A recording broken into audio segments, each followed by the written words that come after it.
Dear students, today we will discuss web implementations. As we discussed that web stands out as compared to its competitors like Gopher and Hyper-G at that time, and now that's why we will be focusing on World Wide Web, its architecture and how it works, how the information is accessed. So there are two important concepts. One is browsers and one is web servers.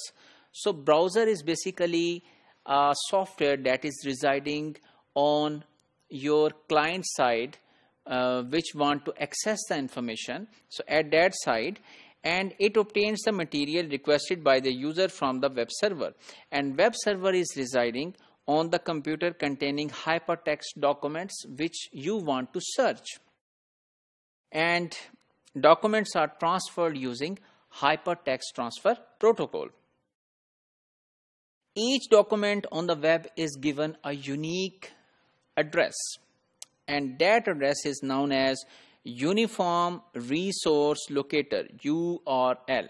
So each document will get its own unique URL. So it will not be like human names which are shared by multiple people. So each URL will mean or will be mapped to only one document, and each URL has all information to access the document. Let's have an example. So for example, if there is a URL like http eagle.mu.edu author Shakespeare's and Julius Caesar.html. So here are four parts in this example.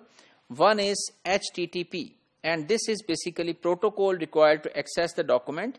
In this case, it is hypertext transfer protocol. So here other protocols can also be used, like here you can use FTP or the variations of HTTP like HTTPS, something like this. And then this thing, basically the mnemonic name of host holding the document, which we learned in one of the previous modules. And then from authors until Shakespeare is the directory path indicating the location of the document within the host file system. And then this is the actual document which we want to retrieve. So this is the document which we want to access, and to reach to this document we need to mention all this part as well, because we want to locate this document on the internet, that this document is available on this host and under this path. So what if we give incomplete URL? For example, we say http www.view.edu.pk and we do not write anything after this. So in such a situation, you will be given a starting page which is called home page, or sometime it is called index page, that will be shown to you.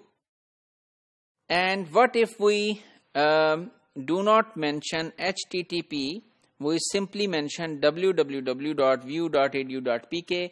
In such situation, your web browser is intelligent enough to add HTTP before this address. So if we summarize today's module, we have learned about web implementations, web browsers, web servers, and the concept of URL and how the URL is being used.